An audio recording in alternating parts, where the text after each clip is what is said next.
When serious illnesses take us to hospitals, we look to doctors for answers. But what happens when there are no more cures? Do you want to call her daughter? Zara Cooper is an emergency surgeon with palliative care training at Brigham and Women's Hospital in Boston. She frequently must deal with patients surprised that they're nearing the end of life. It's certain that everybody's going to die. There's no certainty as to when. It's not clear from the CT scan what's going on. And frequently, as an emergency surgeon, I'm meeting somebody for the first time, and they have no idea that they could die from their disease.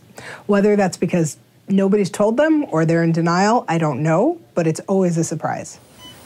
Clyde Earle has been undergoing treatment for advanced cancer for a year. He's now suffering with intense pain. The prognosis is not good. Well, you're in good hands here, Dr. Cooper. I know. Dr. Cooper wants to talk to Mr. Earle and his wife, Audrey, about what comes next. The rumor has it you guys are newlyweds. Is that right? Huh? Yeah. That's great. In March. Now, what happened before you came into the hospital? One morning, I had so much pain, I could not take it. I was in deep trouble. Yeah. 3:30 with pain. Yeah. What I discovered was that he and his wife had the expectation that he had many more months. So let me ask you, what do we expect to happen after you leave the hospital? We're going fishing. Okay. We're going up to a house in Maine. Okay. Okay. And then after Maine, we'll go back to the house in Florida. Right. Now, has anybody talked to you about hospice or having hospice nurses take care of you, or is that part of the plan? When and if we need it. Right. I know the procedure. Yeah. When I said hospice, it was as if I was talking to somebody who only thought that hospice would be necessary when he was just about to die.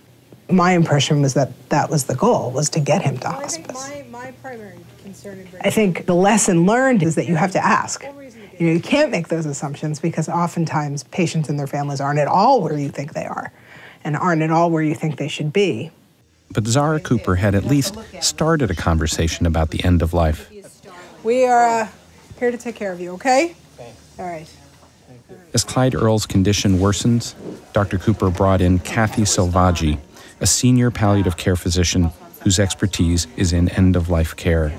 She would now take up the hospice discussion. She and I had a conversation about goals of care and when Dr. Selvaggi came down to the ICU to meet them, I said, you know, you've got a lot of work to do. She said, I know. that it was really important to take his wife aside and talk about what I was seeing. Hi.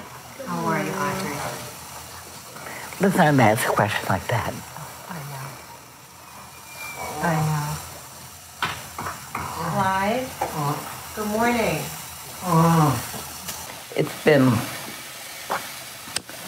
like this.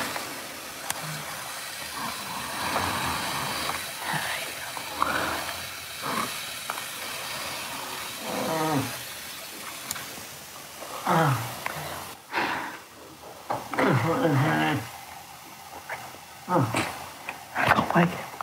I know you don't. I don't like it at all.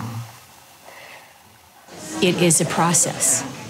And I think, it is very hard to come to the realization that you're dying. These are really important conversations that should not be waiting the last week of someone's life. I'm not sure I'm going to get him back to Maine. We're not. Let's face the truth. I don't think we are. No. I think he's going to be here with us. Yeah, I know he is.